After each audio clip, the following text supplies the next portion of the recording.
Dominique Cordeau avait 62 ans, le professionnel charentais est décédé ce lundi 3 mai à son domicile. Nous lui rendrons hommage dans ce journal.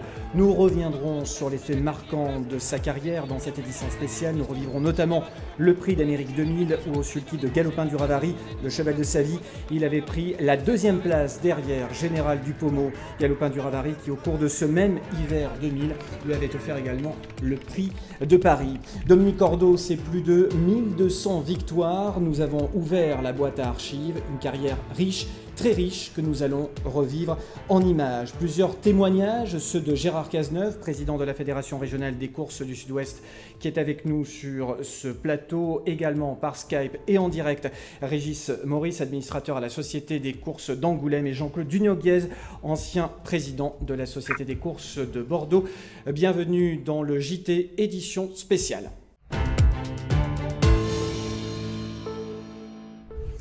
Ce lundi 3 mai, Dominique Cordeau, entraîneur et driver depuis 45 ans, président de la Société des courses d'Angoulême, a succombé à une crise cardiaque. Depuis son premier succès, acquis en 1976 à Miramont de Guyenne, jusqu'à Gentle Dream, lauréat en février dernier sur l'hippodrome de Toulouse, en passant par ses succès acquis grâce à Galopin-du-Ravary, retour sur 4 décennies de carrière.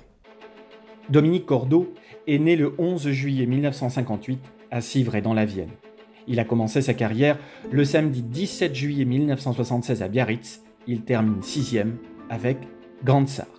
Sa première victoire intervient moins d'un mois plus tard, le 15 août 1976, à Miramont de Guyenne, avec Fire, paré des couleurs de son père Jacques.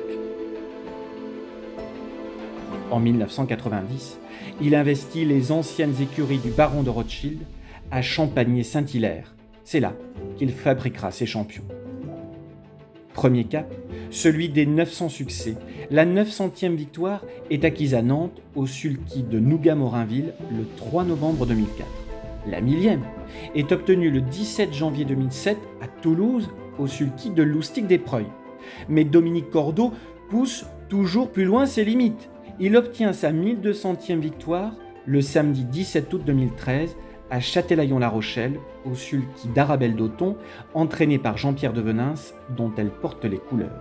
Au total, Dominique aura signé 1292 succès comme driver et plus de 1900 comme entraîneur. Sa dernière victoire fut acquise à Toulouse, au sulky de Gentle Dream, le 12 février dernier. Le nom de Dominique Cordeau est lié à tout jamais, bien sûr, à Galopin-du-Ravary, avec lequel il termine deuxième du prix d'Amérique 2000, derrière Général Dupaumeau, mais devant Varennes, avant de remporter le prix de Paris, précédant Tegan Cat et Gutmel Swift. Comme driver, il a enlevé le premier et le troisième quintet bordelais, alors disputé à Toulouse, avec Géza Durib le 15 novembre 2000 et Indian Horse le 13 novembre 2002. Au total, Dominique Cordeau aura enlevé 18 quintets avec, outre les deux précités, Gypsy du Ravary en 2003 à Anguin, Lynx du Goutier 2 fois en 2004 à Vichy, puis dans le Grand Prix de Cabourg, Loulou Jet en 2005 à Vichy, Nolga de Guèze en 2006 à Vincennes, Orage du Noyer, Onélia Star, Cyber Slide en 2010 à Vincennes, Seigneur MF dans l'étape du GNT 2011 de Saint-Galmier, Poulot des Saintis à Vincennes en 2012 et Rocky Pine Blanche qui s'impose à 3 reprises dans un quintet en juillet 2011, mars 2012 et mai 2012 respectivement à Vichy, Agen et Beaumont. Ces deux dernières victoires dans les quintets furent acquises au sulky de Vent d'Ouest en mars 2018 à Beaumont et avec Haribomix en avril 2018 sur la piste d'Agen. Il partage ce jour-là la victoire avec le meilleur hongre du monde à l'époque, Aubryon du Gers, dans une étape du GNT. Dominique Cordeau mit un terme à la domination de Richard Dennecher dans le Sud-Ouest en devenant entraîneur numéro 1 en 2002, 2003, 2004 et même 2005. Et il sera cette année-là le numéro 2 en France avec 137 gagnants. Comme driver, il termina premier du Sud-Ouest en 2003, 2004 et 2005 avec à la clé un record de 67 victoires au cours de l'année 2003. Voilà pour ces 4 décennies de carrière. Bonjour Président Gérard Cazeneuve. Vous êtes le président de la Fédération des courses du Sud-Ouest. La disparition de Dominique Cordeau a créé bien sûr un grand choc lundi soir. On a revu les exploits de Dominique. C'était à la fois un grand professionnel et un homme très investi également dans la filière et pour la profession. C'est tout à fait ça, Flavien. Bonjour et merci de m'accueillir sur ce plateau. Vous avez fort bien retracé cette carrière professionnelle de Dominique avec des résultats exceptionnels. Moi, je m'attacherai davantage à rappeler, comme vous le dites, son rôle d'élu au sein de à la fois notre fédération, puisqu'il a siégé, j'ai siégé en même temps que lui au comité du trot, et puis aussi son implication totale au sein de l'hippodrome d'Angoulême. Et Angoulême qu'il a su faire évoluer à force de volonté, d'abnégation vers un hippodrome qui aujourd'hui présente de très belles caractéristiques, de très belles qualités. On y reviendra tout à l'heure. C'était aussi un meneur d'hommes au sein de cette société d'Angoulême. Hein. Il a mis un petit peu tous ces... Il a réuni, il a su s'entourer d'une équipe justement pour que l'hippodrome d'Angoulême renaisse de ses cendres et acquiert le niveau qu'il attend aujourd'hui. Oui, je pense que c'était quelqu'un qui était un dynamiseur, qui devait beaucoup exiger de ses collègues, je ne vais pas dire collaborateurs, de ses collègues de la Société des courses d'Angoulême, mais d'autres mieux placés que moi pourraient en parler, oui. Et notamment Régis Maurice qui est avec nous en direct par Skype, qui a été l'un de ses plus proches. Vous nous entendez ? Oui, je vous entends très bien.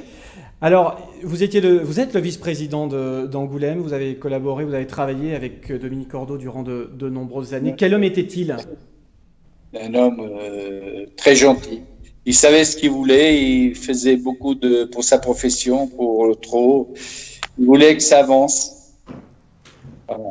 Je disais tout à l'heure que c'était un meneur d'hommes. Il a donné envie à ses équipes de se battre pour oui. Tout à fait, oui. Il avait à cœur que ce hippodrome, ça aille de l'avant. Il voulait même, il avait dans l'idée d'être première catégorie, que ce hippodrome devienne première catégorie. Alors. Oui, effectivement, ça fait partie des sujets d'actualité, justement, président Gérard Cazeneuve. Alors, un mot du président Sarah Méjean, qui est le vice-président de la Fédération régionale du Sud-Ouest en charge des affaires du galop, qui a déclaré donc hier soir, Dominique Cordeau avait œuvré pour remettre à niveau les pistes de galop et en particulier les parcours d'obstacles. Malheureusement, il ne verra pas aboutir sa demande de reclassification de son hippodrome. C'était un sujet majeur, on le sait bien, parce que les courses d'Angoulême en ce moment au galop ne peuvent pas avoir lieu pour un problème d'arrosage et c'était une vraie préoccupation pour lui ces dernières semaines. Oui, je pense, Flavien, effectivement, que c'est un souci de préoccupation. Vous venez de dire que l'actualité immédiate nous rattrape, en ce sens que, malheureusement, les courses qui étaient prévues pour jeudi prochain, jeudi de l'Ascension à Angoulême, pour des raisons totalement indépendantes, bien sûr, de ce qui vient malheureusement de se passer, vont être à nouveau délocalisées, puisque ces courses auront lieu sur l'hippodrome de la Teste. Et donc, c'est effectivement un vrai souci qui, sans doute, probablement, contrarie un petit peu Dominique Cordeau. Et Régis Maurice l'a bien dit, il y avait aussi sa volonté de faire aboutir aussi sa demande sur le plan des pistes de trot pour que cette société puisse atteindre la première catégorie. Il y a sans doute encore des obstacles à franchir, si j'ose dire, des conditions à remplir, puisque ça répond à une grille, mais je ne doute pas que à l'avenir, Angoulême puisse, sur l'initiative et sur ce qu'a lancé Dominique Cordeau, puisse aboutir à ce résultat. On verra effectivement comment ça se passe du côté d'Angoulême. On va refermer le chapitre d'Angoulême et remercier Régis Maurice de sa participation. On va revenir maintenant au côté sportif. Le cheval de sa vie. Le cheval de sa vie, c'était Galopin du Ravary, avec lequel il a fait l'arrivée d'un prix d'Amérique, le prix d'Amérique 2000, le championnat du monde cette année-là qui aura marqué l'histoire du trot. Galopin du Ravary, le cheval d'une vie. Élevé par Jean Laborie, qualifié à Mêlée du Maine en octobre 96, Galopin du Ravary se fait connaître du grand public en juillet 99 à Enghien, grâce à un succès aux dépens de Gobernador, futur vainqueur du Prix de France et du Prix de Paris, et Hulk de Gaudisson. En novembre 99, un succès dans le Prix de Douanel de Saint-Quentin, à Vincennes cette fois, lui ouvre grand les portes du Prix d'Amérique. Le Prix d'Amérique, le rêve de tout professionnel. Pour Dominique Cordeau, le Graal est peut-être à portée de main. Mais l'édition 2000 est relevée. Au départ, un 5 ans surdoué, un Italien ambitieux, Varenne. Côté français, Le favori se nomme Général du Pommeau. Mais il y a du beau monde au départ de cette épreuve. Il y a aussi Gutmannswood, First de Reds, Remington Crone pour la marquise de Moratala et autres Neve de Cerro, Fiesta d'Anjou, Giant Cat et Express Road.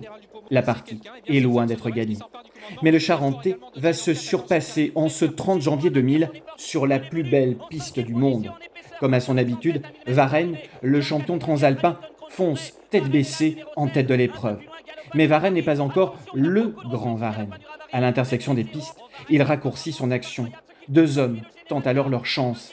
Gilles Lepentier, au sulky de Général du Pommeau, et Dominique Cordeau, avec Galopin du Ravary. Le général aux pieds nus est intouchable ce jour-là. Mais Galopin du Ravary et Dominique Cordeau, au sommet de leur art, s'offrent Varenne et obtiennent la 2e place. Dominique Cordeau exulte au passage du poteau, comme s'il avait gagné. Une défaite pourtant, mais une défaite qui a ce jour-là la saveur d'une victoire. Qui elle se trouve en compagnie du second vainqueur finalement, c'est Dominique Cordeau avec Galopin du Ravary. Ah ouais, ça doit être un grand jour pour vous Dominique. Aujourd'hui vous n'étiez pas sûr de courir au gain et puis en fin de compte il est resté et il est 2e Galopin. Qu'est-ce que vous voulez, il y a longtemps je pensais qu'il était dans les 4 meilleurs de sa génération. Aujourd'hui je pense qu'il est peut-être le 2e. On est tombé sur un très grand général, mais c'est formidable. La course reste toujours une course et quand on a le cheval dans les mains, il peut vous arriver que des belles choses. Avant le départ, si on vous avait demandé de signer pour être 2e, vous auriez signé tout de suite? Oui, bien sûr, mais vous savez, c'est bien comme ça. J'ai toujours cru en lui et puis encore une fois, il ne nous déçoit pas. Le 18, Remington Crone, 4e, le 16, Varenne. À tout jamais, Galopin du Ravary restera le chef-d'œuvre de Dominique Cordeau. 3 semaines après le Prix d'Amérique, le Prix de Paris, 20 février 2000, Vincennes. Après avoir fait l'impasse sur le Prix de France, Galopin du Ravary se présente avec suffisamment de fraîcheur pour sortir le grand jeu dans cette épreuve marathon disputée sur les 4125 mètres de la grande piste. Dominique Cordeau s'est-il inspiré ce jour-là de la drive audacieuse de Jos Verbeek dans le Prix d'Amérique 94 ? Cette année-là, on s'en souvient, le diable belge au sulky de Sikov avait pris la poudre d'escampette, laissant le reste du peloton 200 mètres derrière lui. L'histoire ne le dira jamais, mais le scénario est quasiment le même. Profitant de son avance de 25 mètres sur des chevaux de la trempe de Giant Cat, Gutmannswood, Fiesta d'Anjou ou autre Express Road, Galopin du Ravary et Dominique Cordeau prennent la fuite. Ce jour-là, Vincennes est à eux, rien qu'à eux deux. Rien ni personne ne pourra leur enlever ce groupe 1 qui clôture de la plus belle des manières le meeting d'hiver de Vincennes. Le Prix de Paris, c'est l'aboutissement, l'achèvement d'un rêve. Galopin du Ravary boucle le parcours sur le pied de 1:15.2. C'est son premier et seul groupe 1, sa dernière victoire aussi. Grâce à Dominique Cordeau, il aura été, même à la manière d'une comète, le roi du plateau de Gravel, cette piste cendrée sur laquelle depuis 150 ans, les meilleurs chevaux et les meilleurs drivers du monde se produisent. Galopin du Ravary et Dominique Cordeau auront fait partie de ce cercle prestigieux.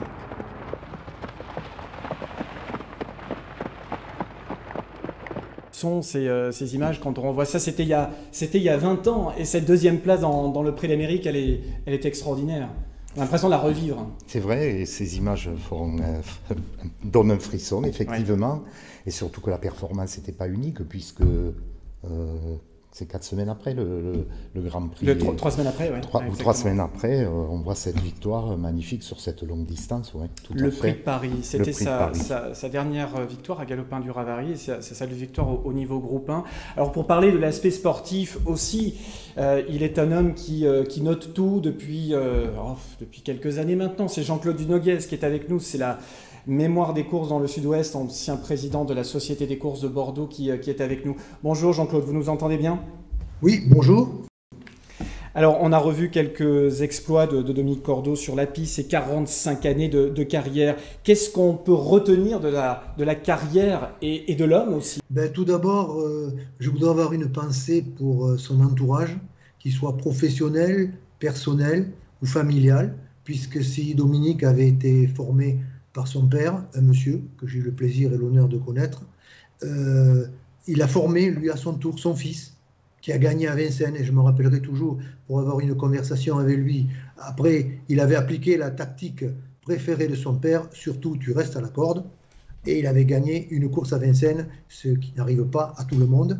Et je voudrais également avoir une pensée pour sa filleule Margot Brossard, qui était à ses côtés lors de ces derniers instants et qui était en stage chez lui actuellement, dernièrement. Voilà, Dominique Cordeau, pour moi, c'est une personnalité régionale et une personnalité nationale.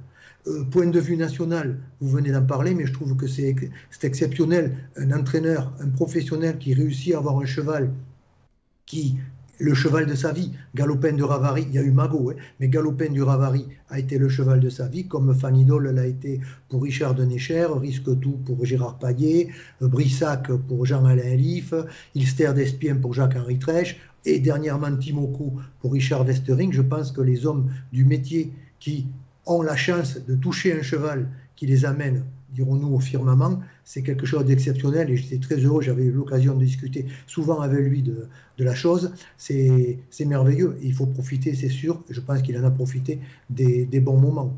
Concernant Dominique Cordeau, je voudrais dire aussi que ça a été un précurseur dans certains domaines, notamment l'animation sur les hippodromes. C'était un des premiers qui a créé l'animation donc sur les hippodromes.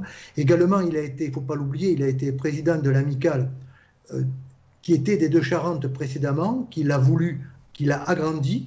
Il a été président de 2000 à 2002, et il a été donc président de l'amicale Centre-Atlantique, qu'il a élargi en prenant les sociétés girondines, le Dora, également en allant Limoges, et au-delà même de la fédération, ce qui était une grande première, Niort et La Roche-Posay.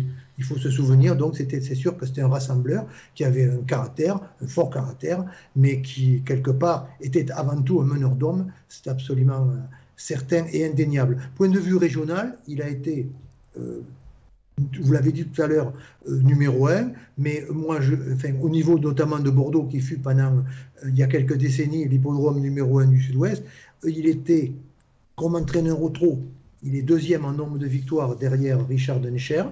Il a gagné 153 fois à Bordeaux au cours de sa carrière. Et comme nous avions un petit challenge, nous en avions discuté récemment, il était encore numéro 3 comme driver, mais il ne manquait plus que 2 victoires pour rattraper René Expert, qui est le numéro 2, bien sûr, tout ça derrière Richard de Necher. Merci beaucoup. Merci Jean-Claude Dunoguez pour votre témoignage concernant donc Dominique Cordeau. Et nous, on se retrouve naturellement régulièrement dans le cadre de ce journal. À très bientôt. Un autre témoignage d'Axel Nègre de Vatrigan, cette fois-ci. Elle qui représente le comité régional du galop. Les membres du comité régional des courses au galop du Sud-Ouest présentent toutes leurs condoléances à la famille de Dominique Cordeau. Outre ses faits d'armes bien connus au trot, le galop retiendra, dit-elle, aussi sa formidable implication dans l'hippodrome d'Angoulême. Ça revient à nouveau qu'il a porté à un niveau jamais égalé, malgré les problèmes que l'on connaît aujourd'hui.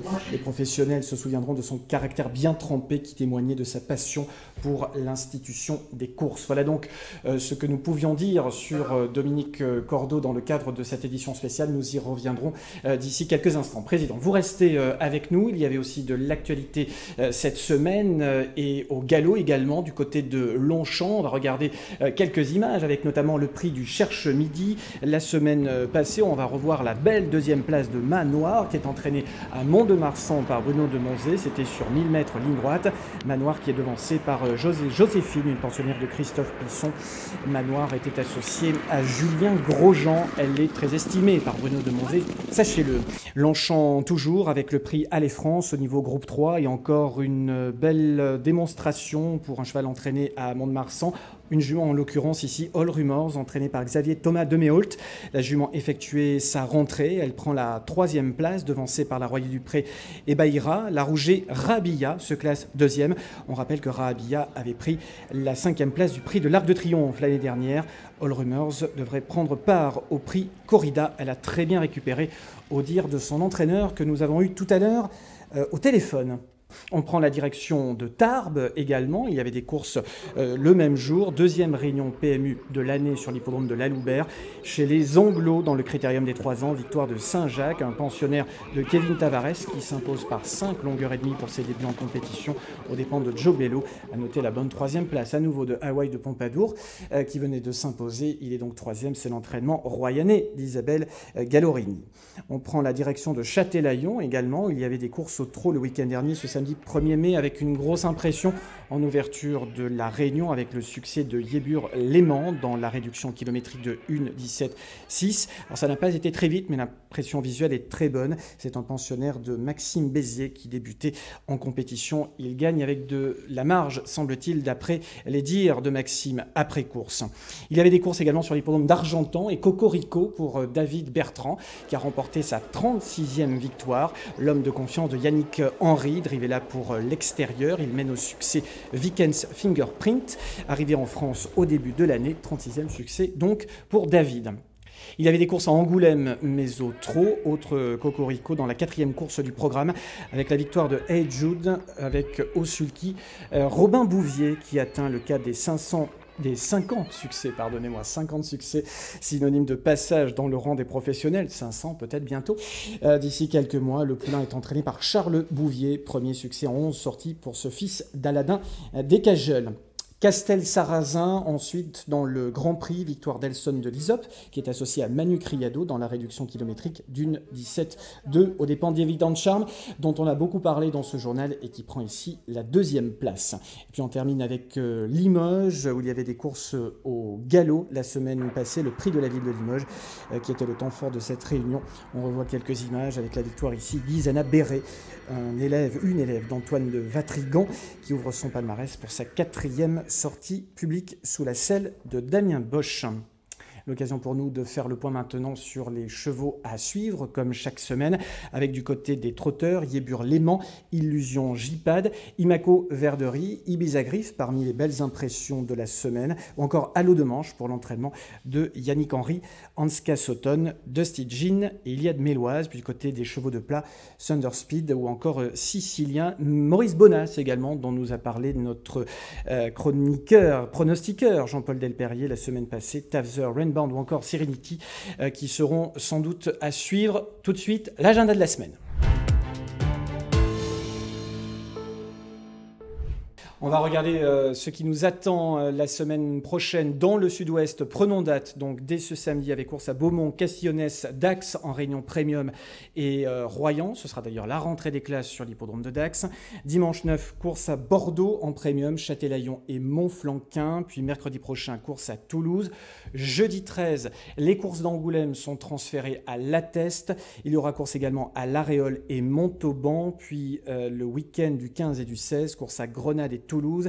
Et dimanche 16, deuxième réunion de course sur l'hippodrome de Carcassonne, Châtelaillon, Dax, Eauze et Langon. Information donc importante pour les professionnels aussi qui nous regardent, Gérard Cazeneuve, c'est le transfert une nouvelle fois des courses d'Angoulême vers l'Atteste. Une nouvelle fois, puisque malheureusement, le dimanche précédent aussi, Angoulême a été transféré. L'information est tombée ce matin. France Gallo a souhaité que ces courses se déroulent plutôt dans la saison, plutôt qu'un hypothétique report à l'automne. Et donc, comme vous venez de le préciser, ces courses auront lieu sur l'hippodrome de l'Atteste le jeudi de l'Ascension. Voilà, et donc ce vendredi, nous aurons bien sûr une pensée, moyennant quoi, pour la Société des courses d'Angoulême, puisqu'on rappelle que les obsèques de Dominique Cordeau auront lieu ce vendredi matin à Ruffec. Ça, dont il était originaire, dont Dominique Cordeau était originaire. Et je précise également que la Société des courses de Beaumont, qui organise ce samedi 8 mai une réunion PMH, a prévu que tous les prix portent le nom des champions qui ont fait connaître Dominique Cordeau, et l'épreuve principale portera aussi le nom de Dominique Cordeau. Flavien, puisque je vous remercie de m'avoir invité à cette émission dans ce nouveau décor. Je tenais peut-être en conclusion de cette émission, si vous me le permettez, d'adresser mes remerciements à différents acteurs qui nous ont permis, de maintenir, même d'améliorer ce JT des courses du Sud-Ouest dans une période, vous le comprenez tous, très difficile, avec notamment l'impact du huis clos. Je crois que c'est un pari que nous avons réussi, que nous voulions tenter de maintenir un lien pendant cette période du huis clos. Dans ces remerciements, je ferai une mention toute particulière pour Thomas Combo, qui est notre relais dans le nord de la fédération et qui, chaque fois, déploie des trésors d'imagination pour faire circuler notre émission, nos émissions sur les réseaux sociaux et qui nous aide bien. Je me permets de le saluer. Et je salue également tous mes collègues présidents des sociétés de course qui ont contribué, oui, puisqu'on peut le dire, hein, ils nous ont aidés pendant cette période de huis clos, et non des moindres, hein, les sociétés qui ont beaucoup couru pendant cette période les sociétés d'Agen, Bordeaux, La Teste, Pau et Toulouse. Et enfin terminer par un message d'espoir, puisque l'accueil du public est proche, et selon les informations gouvernementales, c'est le 19, donc à partir de cette période-là, on va dire, sans doute, de nouvelles perspectives s'offrent à nous, et je pense qu'on devrait être au rendez-vous au sein de ce JT par rapport à de nouvelles orientations pour illustrer davantage la vie des sociétés de course et ramener ce public sur nos hippodromes. C'est en tout cas le vœu que je formule. Merci encore. Merci beaucoup Gérard Cazeneuve. On se retrouve naturellement très vite dans ce journal. Un grand merci à toutes les équipes techniques. Un grand merci également à nos invités. Je vous propose, avant de nous quitter, de revenir en images et en musique sur l'essentiel de la carrière de Dominique Cordeau. On se retrouve la semaine prochaine, même lieu, même heure. Vous n'oubliez pas les pronostics, également demain sur la page Facebook de la Fédération des courses. Salut.